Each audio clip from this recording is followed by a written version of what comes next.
Hi, DJ. Hi, Teresa. Hey, hey, hey, hey, hey. Are you working again? My man. Hey, I see you already voted on the day and time for our weekly call. Yes, sir. You're all set. I know Teresa did. We're just waiting on one or two more people. Looks like it's probably will end up being Tuesdays at 6 to 7. Looks like already, five people have voted for that, and then I think two more votes need to come in, but we should know by then. How are you doing, DJ? I'm doing good, man. I just been busy, but I'm Mhm. doing good, and hopefully, the website will be up soon. Yeah, Um, I spoke to Christine. She told me about that. Um, okay. when are you? Whenever you find time, are you've been able to kind of follow all the training and all that? No problem there, right? Are you good with that? Are you struggling with anything? No, I'm not necessarily struggling with anything. I just got to just be more consistent. But yeah, I'm not necessarily struggling. Okay. All right. That's good to know. I just keep me posted. All right. I definitely want everybody to reach, progress. Everybody's idea of progress is different based on, how much time they have. I understand that everybody's different. Everybody's not like me who doesn't haven't had a job for like more than 20 years. So, I make my own schedule, and so I can't think that you can do the same thing in terms of using your time, right? But as long as you're having progress, I'm going to be happy, and that's what I really want. All right. So as long as you feel that even if it's a little bit happening every day, during the week, that's good enough. Make sense? Cool. Hi, Matt. How are you? Hey, good afternoon, Amir. How are you? Good, good. So are you done with your trips? I know it was middle of summer, so Yeah, we're done with those, and then Julie Julie had her surgery a week ago, oh yeah, you told so me. we're kind of working through all of that. So anyway, yeah, time's been short, and Sure, so sure. but I am making progress anyway. Christine gave me the first draft of my website this week. So I Good. got a few things I want to adjust there. I committed to get feedback and changes back to her, here by the end of the weekend. Okay. So I intend to work on that, and then I think she's integrating my Zoom and my Calendly, with and my CRM all together as well. So I think Okay. we're getting close anyway. Good, good. That's exactly what I was telling DJ right now. I mean, he works quite a bit, so he's quite busy. And I said, look, as long as you feel that you have a little bit progress every week, a little bit, that's fine. It's Right. when you completely stop and you completely cannot come to the meetings and all that. Yeah, then what happens is you just fall off the grid, and you also get discouraged that, hey, I missed so much, so you want to just be there. One thing, if you can do for me, Matt, right now, if you can log in, go to school in our Mhm. CRMS community. I would like you to vote. We were trying to figure out what is the best day and time for our weekly calls. So today Okay. is the last session for, the live training that we had. We are kind of done with that, but we will now continue to have once a week coaching call with me now, right? Okay. So Okay. for a day and time, I wanted it, as best. Obviously, not everybody, we can, please everyone, but Sure. as you were the all founding members, looks like right now it's between Tuesday and Thursday. So Okay. choose whichever works for you, and then I will announce this week, starting this week, whether we'll have, calls on a Tuesday or a Thursday, and so on and so forth. Okay. Sounds good. Cool. All Do right. that now. And so Jason is here. Hey, Jason, how are you? Hey, Amir, doing well. Good, good. I see you already voted, so you're good. Mhm, I think, have you voted? Oh, yeah, you have. Okay, cool, mhm. cool. On the weekly coaching call day. All right. So what I wanted to share with you is something I just posted. I like to share this with you. Give me one moment here. All right. Can you see my screen? This is a screenshot of school, our community, right? I just posted this, so I want you to read this. So I just got so I put a property under contract and I have a new PML who came in and he committed on one property. And then without telling me, I had another property that I put it under contract and I was still marketing it. It was active on my private money lender portal, right? So without telling me, he went and he just committed on the property, which means two properties back to back, right? So when I asked him, this is what he said. He said, I'm looking for the snowball effect. So what I'm trying to tell you is it sounds like something fancy or just I just create. It's a real powerful concept. If you have a problem, it solves a problem. Do you see what I'm saying? You just have to frame it right. And so that's why I have the spreadsheet. That's why I've spent quite a bit of time on that specific strategy, and it works, especially with someone with a self-directed IRA. Amongst you, do you all have, or any one of you have a self-directed IRA? Okay, so it's a little hard. I can tell you. So I have a solo self-directed IRA. It is very different than a regular IRA because in a regular IRA, you can literally click on something and you can invest through your custodian in literally in real time, right? Because the responsibility is not on you, even though you're clicking the button. The responsibility is on the active custodian, like Morgan Stanley, right? They're the one actually deploying the funds. So they're doing the bookkeeping and everything, right? As long as it's in the account. Believe it or not, the self-directed IRA sounds more restrictive because there's a lot of rules in terms of how you're moving your money. So once the account is sitting there and you don't have a plan, well, guess what? A lot of time people then get really frustrated because they got excited that they're going to have a self-directed IRA. Once the self-directed IRA is set up, they can see their account, but they cannot do anything. So unless they have somebody like us who goes to them that tells them, yes, I can deploy your funds, I can create the documents that can go to the self-directed IRA custodian, and we can take care of this for you. So it's a little bit hard for you to, maybe I'll do a module on this. It's, did you understand what I just explained, right? It's literally like a frustration. People have money, and so the guy who made this comment, that's the reason why I saw his statement, and he has like $190,000, and I was thinking, well, why is that so much cash sitting in the account? The problem is again, he had thought that he's going to do things with it, and then he doesn't know what to do with it, and he doesn't know a partner who can actually guide them through. Like, yes, I'll do this with you. I'll work with the custodian. That's why I spend so much time teaching you guys about the custodian. You have to become an expert on not only answering the question, but saying that, oh yeah, don't worry about it. I'll reach out to the custodian. I'll talk to them. So if you're now taking the role of being the expert, now they're relying on you by saying, oh, wow, this person can solve my problem. Not only my problem of my money sitting there and earning, but this person can actually solve the problem of doing the process, which I'm just frustrated with. I just don't know how. You see what I'm saying? So you really have to just, by getting good at this, you become the expert, and that's what I'm trying to teach you guys. Okay, so that's that. That's the only thing I wanted to share. But it's question answer time. So any questions you have?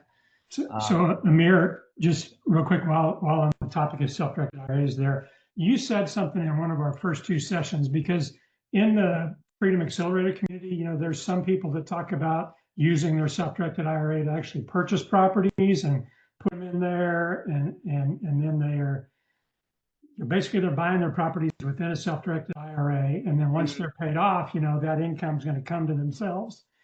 And I think that you said in one of your first couple of meetings that there's some limitations, obviously, to investing for yourself in that self-directed IRA and paying yourself.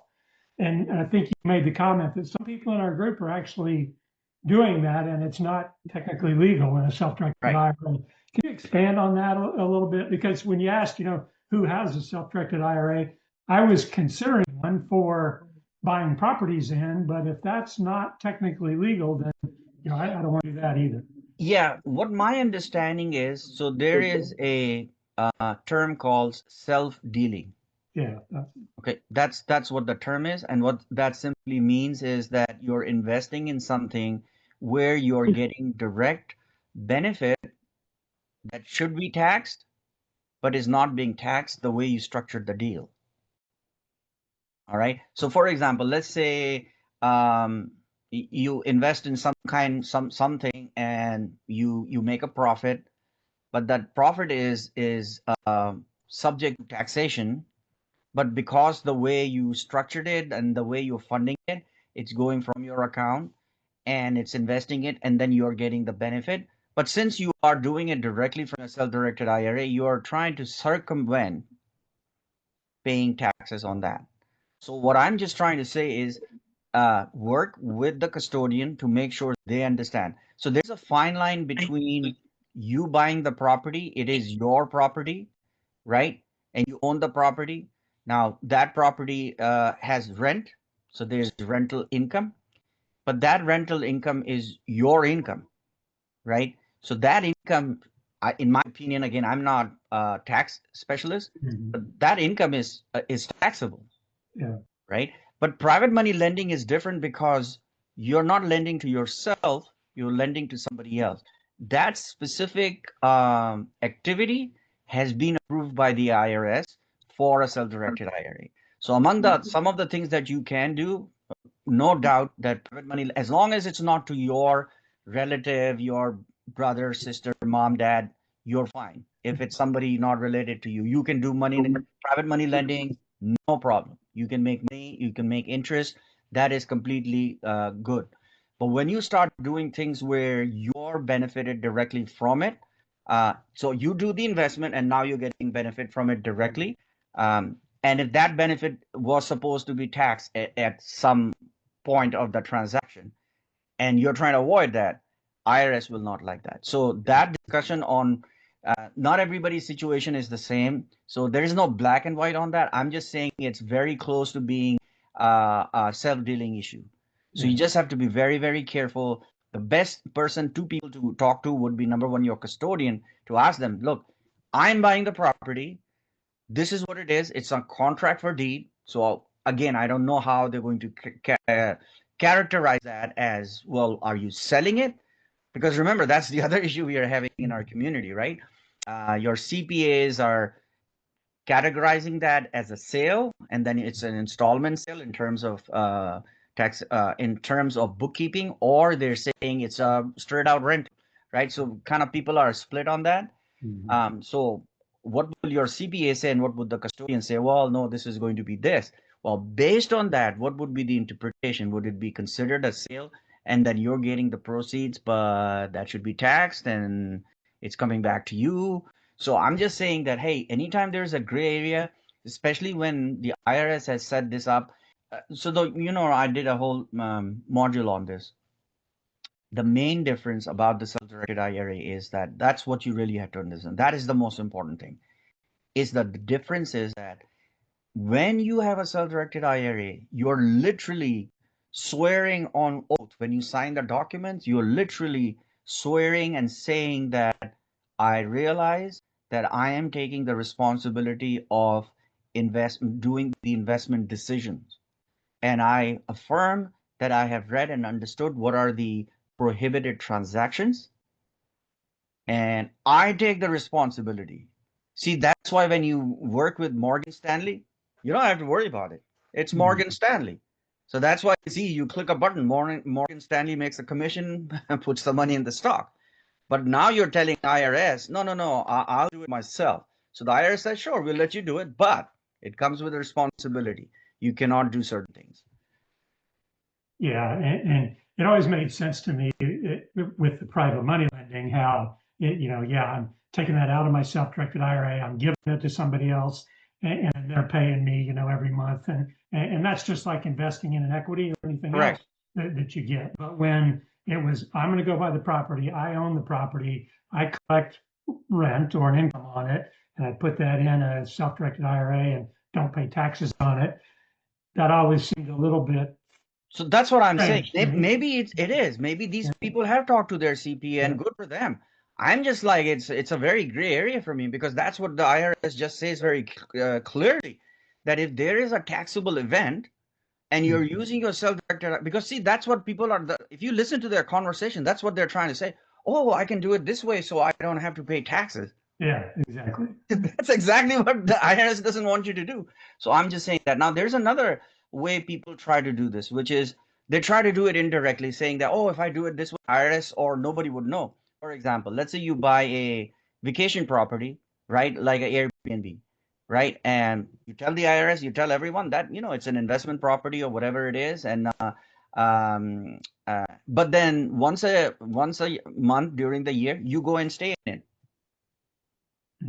Or that's a illegal use of an asset that you're not supposed to. So you're not supposed to directly get a benefit of doing that. So I'm just saying that just be careful. If it's a gray area, I would be really careful because the consequences are quite severe. The consequences are that IRS will force your disbursement of your retirement account, and you will have to pay the penalty for that. Plus, you'll have to pay the whatever the early withdrawal fee, which is 10% actually, 10% of the entire account. So, so it's not one of those things that is a small thing. You know what? It's a couple of $100. I'll take it. No, it's going to be severe.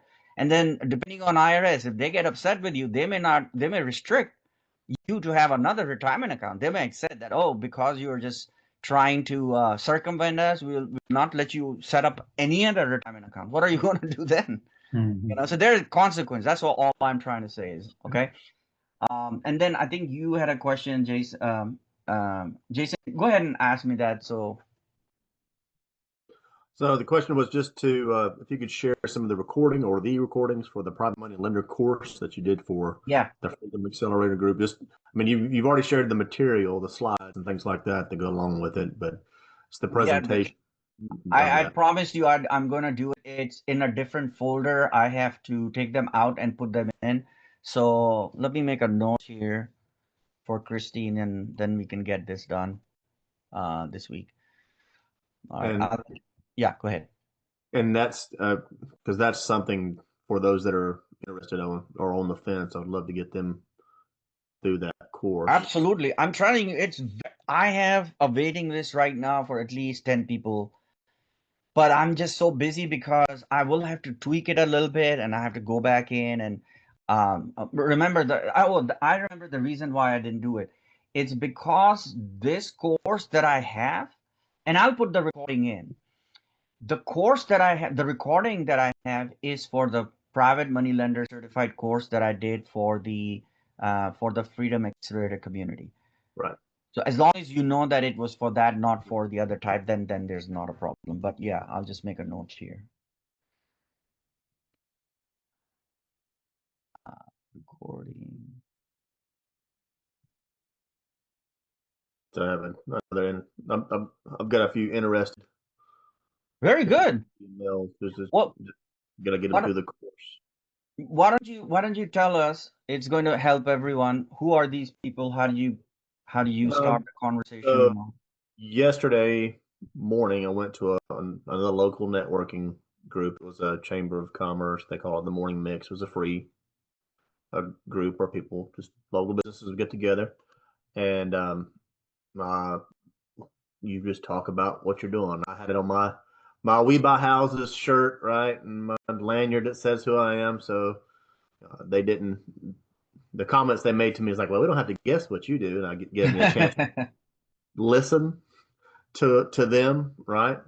And then we get to talking about real estate and returns and what's going on. And there's this one guy who's like, yeah, I've been interested in getting started in real estate. I just don't know how to go about it. And I know some people in some different groups, and he works in, I don't have to remember. I was like, he works in the printing business, right? He works in the printing business. I got his card. Is the interest PML. He's like, I says, I just don't know how to go about it. And I says, I kind of want to invest. I said, well, have you ever thought about being a private money lender? And I went to the spiel of you don't have to own the real estate to make your 12% over 5 years. And I told him the story about, I says, for example, if you have a $30,000 loan and you make $10,000 off that in 5 years, and his eyes lit up. Good. So you got him interested, but you're right. Since he's never done that, his interest and his reality has a different distance. Right. With the training, you can put the distance by saying that, oh, I can solve your problem by getting you to become comfortable in understanding what the fundamentals are, what are the roadblocks, and I can teach you that. So that, and by the way, this is very important. That training should be free generally. If these are your people, like Yep. captured people, then you Yep. should do a free training for them. So you're kind of a preemptively bringing them into your family. But once you train them and then they're trained and then they look at you as an expert, then you're the person. In fact, that could be another module I could do where after the training, we would have a set steps that you have to do, right? So in other words, you get to the end of a video and then towards the end of the video is a CTA. What is your call to action? So after that, you should actually, I should develop something where you should say, okay, now that you know, here's a workshop you're doing, so you can come in so that you can actually commit to a property. Or if you have your portal ready by that time, you can say, oh, now that you're ready, let's start looking at properties. So let me bring you into my portal, which means there's a formal process. Remember, like I told you, you could do whatever process you want. So that way you are in you're my private money lender and you'll have a private password protected access to my portal. And then we can start looking at properties for you. So look, you're literally holding their hands and then bringing them into your portal and then telling them basically what you want, Yeah. right? So, And I so made that for the other one that I posted in the group about, which was from my martial arts background. They'd reached out to me and it's like, hey, I'm interested in one of my social media things that I'd posted oh, uh, wonderful. about it.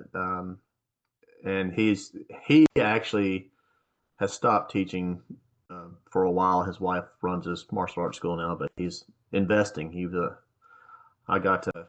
a niche investor in that, and that's what I was trying to really hone in on because he invested in watches and he would like flip watches, Oh, wow. like High-end watches. high-end watches. That's what he had. He said, "Yeah, I make six figures a year making, flipping watches." I say, I Flipping said, watches. okay. Flipping properties. I said, okay. And so that was one niche area, and he was interested in real estate, but somebody had talked him a lot into funds, and I was trying to Uh-huh. bring him to funds, and he was using some terms that I really wasn't familiar with for people who run funds. So I had to bring him There, kind of layman terms. I was like, yeah. I mean, he knew about it. He was more knowledgeable in your yeah, opinion. yeah. He Okay. was he was really knowledgeable about how those big funds. Uh, So investment. your counter argument should be, oh, great, that's interesting. And if when it gets to the point where he asks you what you're doing, then you say, oh, I'm doing something very simple. So it is completely opposite of a fund.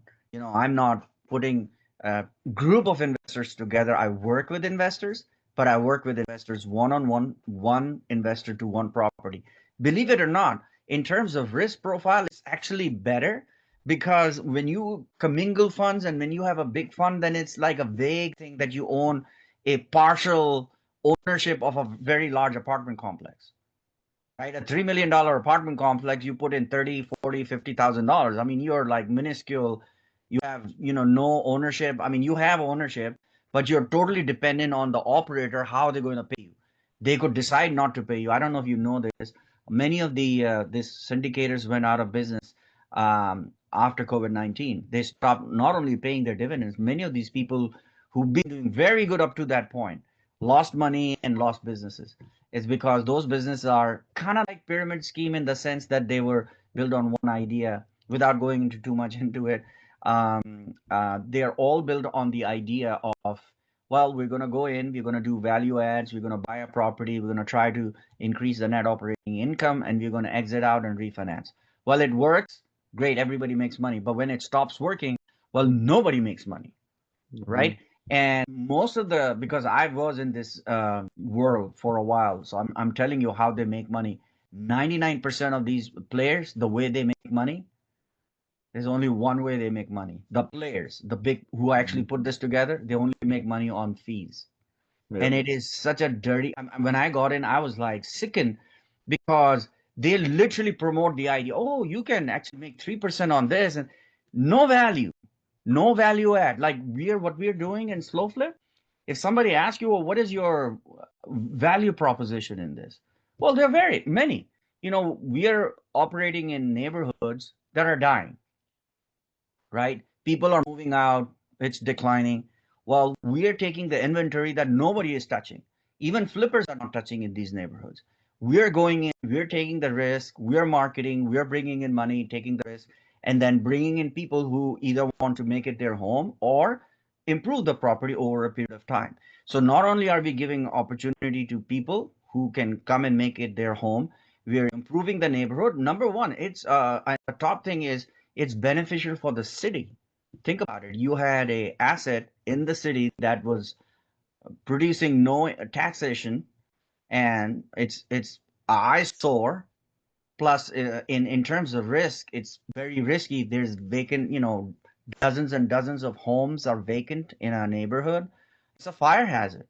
In fact, that's one of the reasons why they bulldoze in some neighborhoods, because they don't want all these vacant boarded homes. So we are actually, so we have this idea, right? That's why we're doing this. When I was dealing with these syndicators, they were all talking about, oh, we just have to do a deal. Once we do a deal, $1 million, you make 3% on this. And I'm like, so that's why you're doing this? And that's really the truth. And so when those deals stopped making money, well, it stopped making money for the operators, and they stopped paying their dividends to all the investors. So you have to understand those things, and if you don't, that's why you don't want to go into that. Is that ours is very simple. It's one property with one investor with protected, secured, and insured. You know, go and explain that. And then, by the way, can you explain that to me? Because Matt might have, he knows about the strategy, but uh, show him how the strategy of work your tribe with this Yeah. worked. And so tell him so he understands that a theory actually how it works. So Yeah, so I was using my because I've been in the martial arts community for I don't know since I was 18, and I've taught and had my own schools and whatnot. So I have lots of connections and deep connections and people. And like even this guy knew somebody that I knew for a lot of years. So it was connection, and that was probably what part of what he drew him to me. But anyway, I was doing my social media campaigns, and I'll do photos and Facebook stories. And I have a group that I started. It's Warriors for Wealth, Black Belt Investors Facebook group. Just kind of getting that rolling. And he'd reached out to me, and he was curious because he's an investor, and he'd retired from teaching. His wife is still running one of the schools, one of his businesses. But he was interested in more of that income, and he's an investor. I mean, he's a niche investor. I feel like what we do for doing slow flips is kind of a niche. It's not yeah. mainstream at all, and Hmm. that's great. That's niches make riches. Yeah. That's a big one. And since he was flipping watches and he was doing some other things and he was interested in big syndicates, and I actually in the conversation when we started talking about, I showed him the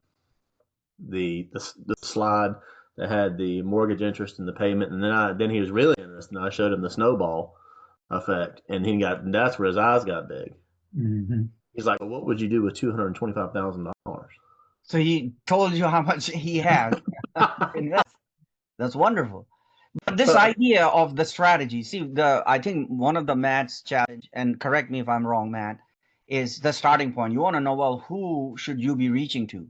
So look at how he used his tribe strategy, which means this is something maybe I put in your mind or you put it yourself. I just taught you the strategies. The strategy was figure out you belong to these small tribes. You're a member of a church community. Maybe, you play golf with people. They don't have to be big group of people. It could be small, 5, 6, 7 group of people. And what you do is strategically, you share with them what you're doing. And when I say strategically, you're not pitching to them, you're just genuinely sharing with them what you're doing, which you're doing anyway. This is you should that's why you're in this program, because we want to succeed. We are trying to have freedom in sense that this is going to be our retirement income, right? And so that's what you're sharing with them. And most people respond to that because it's real, it's genuine. It's not like making a sales pitch. And that's what he's doing, but you're using Facebook. Is that right, Yeah, Jason? using Facebook's been my primary marketing, but and I've learned that in Facebook you can assign people on a certain list and market specifically to them. I do all my digging, so I actually have a list of Facebook friends that are like martial arts private, instructors and things like that, so that when I have material that goes out, it doesn't hit everybody and their brother. Mm. It's just those people. So he's using the strategy of saying your first sentence literally could be, as an ex martial art studio owner. And then you said something next. You got their attention because, oh yeah, he's one of us, or he understands what I'm going through. But now you're talking about something completely different, right? So, Correct. Teresa, did that give you some ideas in terms of, starting point? Because I know you had asked before that, Yeah, so have you yeah. started And I've been watching Jason on Facebook and all his other things too. So yeah, it has helped. And again, I don't have, you know, I don't have exactly which way I'm going, but I definitely have ideas. Right now, I'm working with Christine and getting everything to her. That's what between being out of town and concentrating on her and what she needs. Well, what I love about this is, Teresa, you pretty much attended all sessions. I don't think you missed Mhm. any sessions. So that itself is a big kudos because just being present, you already knew what happened, right? But even if your systems are not ready, we can kind of just brainstorm on what potential areas you could hit Okay. so if it's up to you if you want to talk about. I can share with you what's on my Facebook. I don't use Facebook for reaching out to any friends. I have no friend circle and all that, but I only use it for I'm in mastermind groups with either private money lending or real estate, and that's all I do. But I am active really daily. I go there and I'm only active in those groups, right? So Okay. maybe you're not. I don't know. Do you have a Facebook I account? have Facebook and I have LinkedIn. I went through and updated my LinkedIn. And most of them, Facebook is friends, past coworkers, and that's pretty much the same way with LinkedIn Okay, too. so let's So let's just I'm not saying you should do this. I'm just saying yeah, let's run a couple of ideas. I'm You open. can what Jason said. So, in marketing terms, they're called tags. So Uh-huh. Jason has figured out a tag based on the tribe concept, which is he can look at all the people in his Facebook group and he can tag them based on whether they own or owned a martial arts studio, right? So they may not know you personally, but just because you in your profile, if that's the strategy you're going to use, Right. mention that in your profile. Do you see Okay. that? So, because people are smart, they're going to check you out. They're going to check out your. That's why when I taught, I told you the first thing you want to do is you want to make sure all your social profiles match. You don't want to lie, so you want to have a storyline that you tell about yourself, which is based on facts, based on Mhm. what you have done. Everything adds to your rich experience. So what are the things you think uh, could be similar tags or tribes or past work or something that could put these group of people together? Well, I mean, my past coworkers and stuff have all been in the medical field. And it was funny because I worked with a lot of nurses, whether they were RNs, LPNs, CNAs, that type of stuff. But I wasn't one, but I worked with a lot of them, Well, you stop right know. there. Stop right there.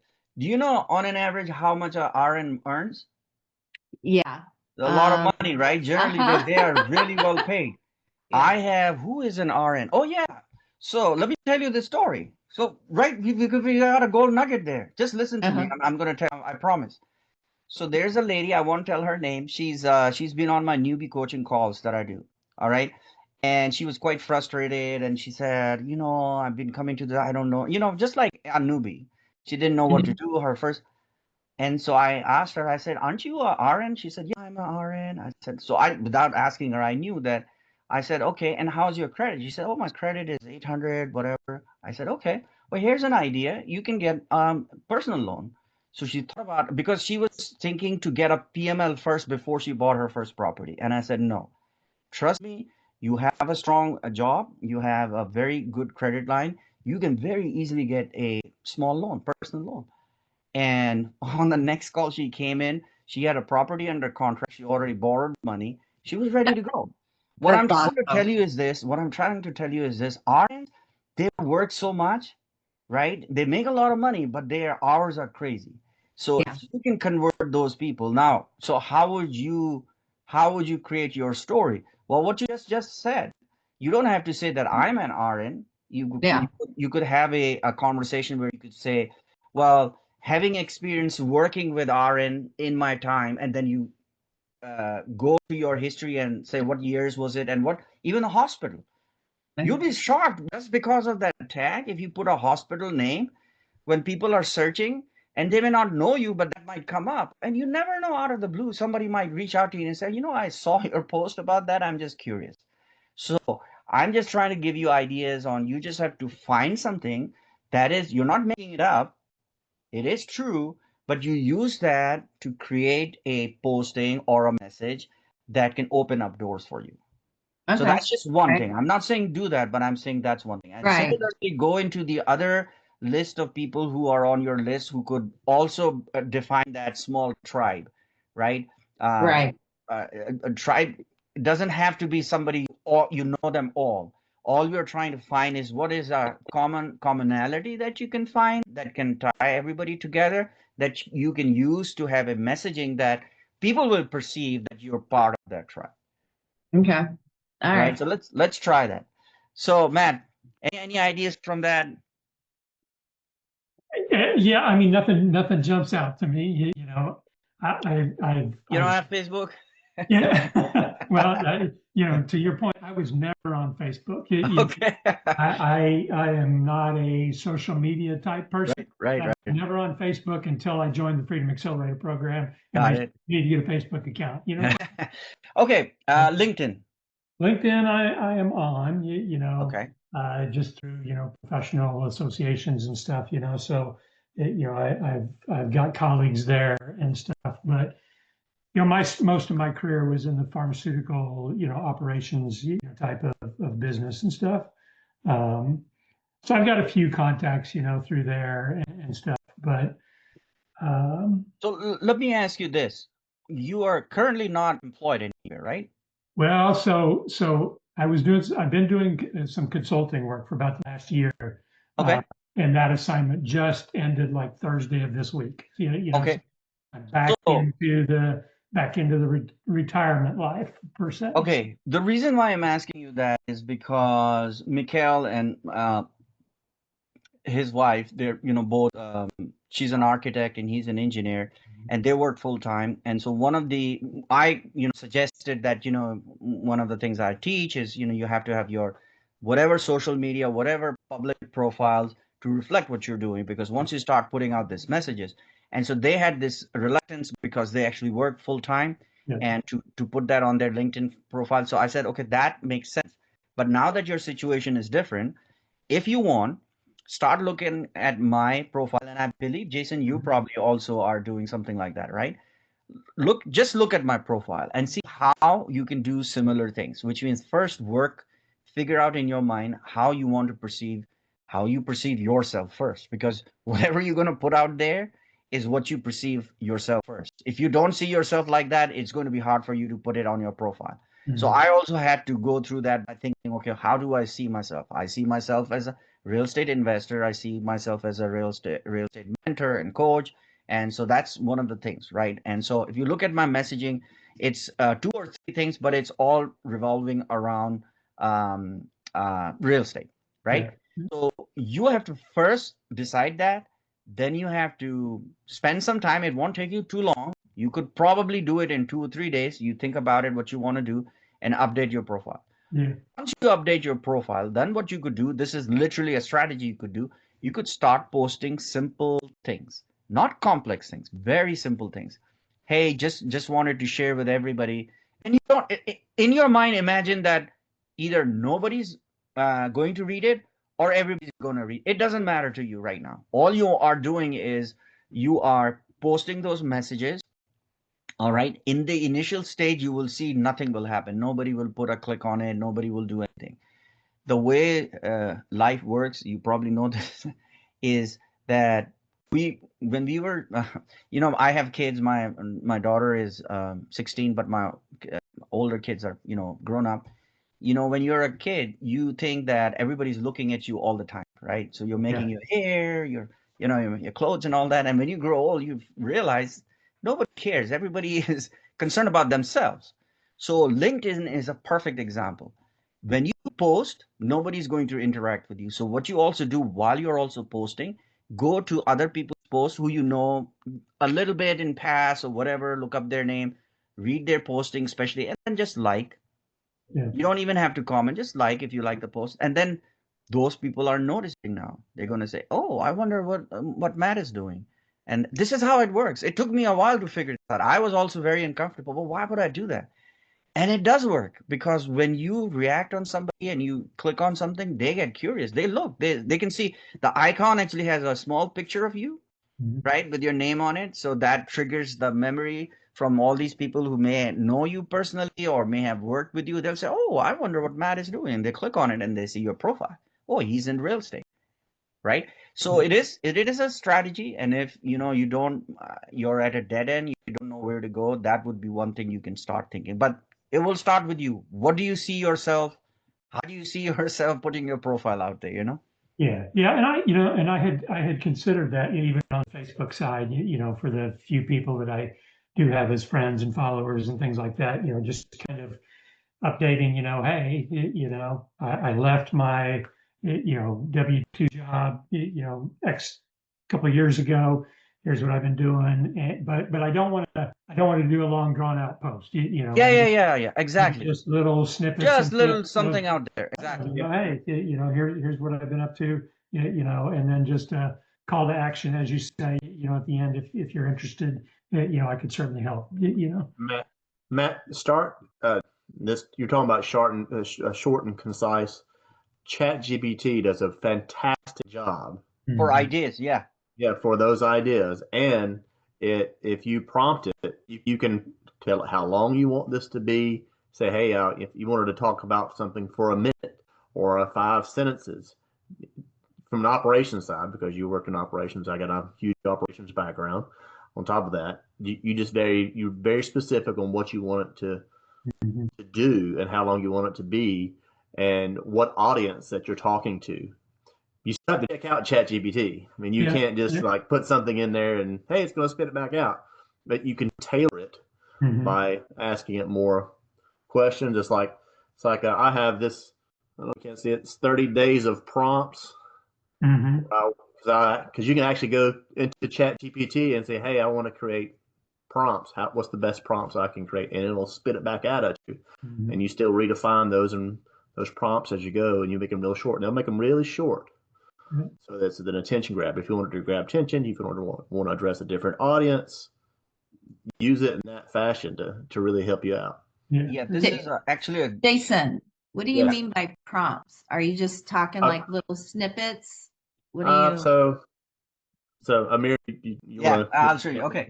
So Yeah. prompt is like literally kind of a mini programming.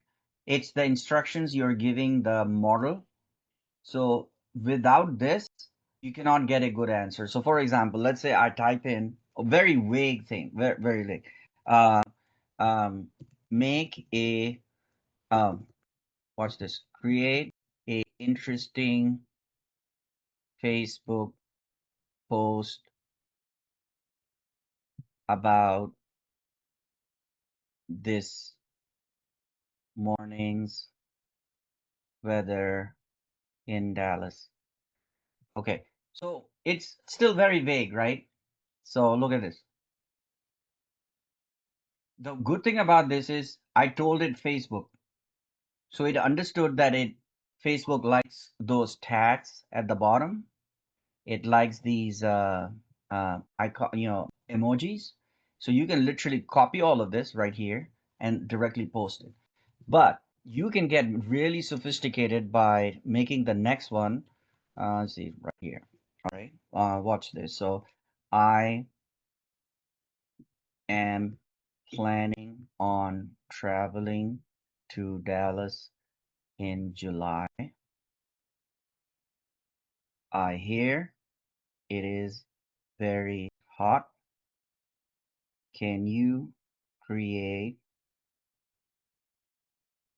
a funny post for Facebook so my friends could suggest places I could visit? Now, this is very specific. Now, look at the answer you'll get with this. So, it understood the funny part, it understood July, it understood the reference of Dallas in July, right? And then I don't even know what it says. So yeah, funny things like I'm packing sunscreen, electrolytes, and maybe a portable fan, but I need you. And then look at all the stuff. So you can go crazy with this, but basically it is whatever instructions you give it, the more specific you are, the better answers you get.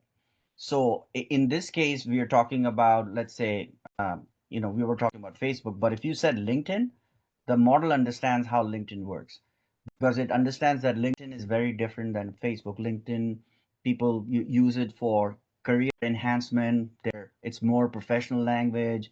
You're not going to use like you could use a funny post, but it still understands the protocol in LinkedIn. So it does know the difference. So, but basically that's what it means. Just the instructions, how you type it. The more precise the exact instructions you give it, the better answer you get. I would use that. You can tell it that if the result is not professional enough for your audience, you can tell it, hey, make this more professional. Or if you want it more casual, you can make it more casual. Take it towards it. You can, but you just have to tell it You how you have want to it don't to be. assume that it cannot read your mind. Yeah, Matt, you can tell I want it to be this tone. And for example, I had to send out an email to my partner. They weren't responding to my partner, so I had to take a different approach, and she was all professional. So I took mine and told it to make it professional, but put some humor in it. I got the information within less than 24 hours by Well, just taking a different approach. Yeah. I use it all the time because you know what? I wouldn't look at it as cheating. I would look at it as this, like Jason says. Operationally, what is important is how efficient you are. So what it does is I could sit down and I could probably come up with something funny like this, the what ChatGPT did, but it's going to take me a while to come up with and then fine tune it to the level. It did it in like 3 seconds. You see what I'm saying? So in terms of efficiency, it's just incredible. So, small things that are not that important, you should definitely be using ChatGPT or any model like that. Make sense? Yep. Yep. Okay. But Jason is doing it. Jason is actively doing this stuff. And so that's why he's starting to see results because you didn't start doing it this week. You've been doing this or share with everyone so everybody understands because I have an idea. You've been doing this for a while. Yeah, but as far as the marketing standpoint, I mean, somebody asked me about marketing yesterday. It's like, how do you know how to market? It's like, well, I owned a martial arts school, and you had to do a lot Yeah. of marketing. It says, but the Chat GPT stuff, I've really um, been diving into it more and more over the last several weeks, simply because of some of the like local business groups. There's 1 million cups that I went to, and there are people there who are going into AI, and I just pick up these little snippets of Mhm. information about how to uh, talk to AI and what to expect out of AI. here and there to really help me. It'll create images. I mean, ChatGPT will create images for you. Yeah. For your marketing. You know, you have to make sure that it spells things correctly, Yeah. because but it will correct it. If you'd say, hey, you misspelled this, do it again, he'll do it. But it's for the last several weeks, I've just been kind of ramping up that AI to assist me in my marketing, because otherwise, I'm like Amir says, I mean, I can come up with this stuff, but it's just going to take me Yeah. it's going to take me some time for that creativity to kick in. To, you know, whereas I would used to for some marketing material, I might spend all day. Yep. I've done On it. that too. Yeah, and then Just writing I'll a enter it in copy. ChatGPT, and the stuff I would spend all day on, it's got it like that. And it's good. Some of it is really good. Yeah. If you Some of it's terrible. But well, some, again, it depends on the prompt, right? So yeah, the prompt, because that's the big one. if you The didn't ask. think it through and you just said something, but then you said no, I want it more funny, but I want it like this. Well, then say it. That's what the prompt is all about. So okay, all right. Any questions? Any ideas? Any new thoughts? What needs to be done next? Basically your conversations. So the like I said, the of the three core strategies, the work your tribe is something you can start right away. Like I both gave you, Teresa and Matt, I gave you those ideas. I don't know if DJ is still on. I know he's on, but he's on mute. uh, I, DJ has, of course, that work your tribe strategy. He's been working with Joey on that, so both of them are working that. So because Joey's an engineer, so I think he's also using that strategy. So I don't know how far he's gone with that. So that's something that you can start right away with, right? That's one. Number two is if you come across someone, that's the second strategy, was vertically integrating your PML. And the way that strategy works is if you come across in a regular conversation, because it is your job to figure out where that person is. If they say I'm interested, what Jason just met this guy, but he very quickly realized that there was a little hesitation. So that's when you say, oh, by the way, I also train people to become private money lender. That's the second strategy. You do have to use that, and you have to be very aware when people talk to you. Why are they hesitant? If they're hesitant because of some other reason, it is your job to figure out, are you hesitant because, ask them question, and they will share with you, say, yeah, but I've never done this before. You will hear that quite a bit. So you can ask them upfront, have you done this, like private money lending? And they say no. Well, just say, oh, just to let you know, I actually do training, and next training is coming up in about 3 weeks. If you like, you can. So now you got somebody's email, somebody's potential interest, and I actually have the whole course for you. You don't have to create the course. I've done the course for you. All you will do is use my slides, and you will see the training, how I do it. And trust me, my core concept is this. If you're thinking that you cannot be an expert, once you read it, once you watch my video, you'll be the expert because you'll know more than they do. That's what an expert is. I mean, you know more than your audience does. And so you'll do one, you will be the expert. So that's yes, go ahead. Okay. So I don't know if anybody else was on your IRA coffee. I forgot what cafe. Yeah, the IRA cafe thing. But I want to let everybody know what you have taught us here is exactly what you did on the video, because I was telling my You were there? I didn't see your name. I'm like, exactly what he taught us is what he's actually doing. So it was really interesting. And I've seen the videos and everything like that, but just the live watch and listen to you do it live was really good. Now, I do have a question. Has it been decided when we're going to meet next week, like our weekly? Looks like it's going to be Tuesday. 2 or 3 people haven't voted on that, so it looks like it might. So far, they're 5-2 right now, and so the other folks, unless they all vote for Thursday, it looks like it might be Tuesday. I'll have to decide by, I guess, tomorrow, as soon as they vote. Well, I was kind of thinking Thursday would be very busy for you because you got Scott's, and then you would do us, and then you would do your newbie thing. Yeah, that's. Yeah. I mean, I put it there. Now that you mentioned it, I didn't even remember. I do that at night. Yeah, but that's really easy, you know, because I'm so unless I'm doing a presentation, which actually takes a lot of effort. If I have a guest, I don't talk much. I just ask them question and I let them talk, and people like it because Yeah. we bring in guests who bring in value, and when we do question answers, I'm just answering questions. But no, thank you for. So you were there live, or you saw the recording? Yeah, from the conference, I was actually having lunch when you were on, so I just put it on my phone and was watching you while I was eating lunch. So, And just so that you know, there weren't that many people on it, but I got two people who have called me, and we are actually going through the process. oh, that's awesome. Three actually.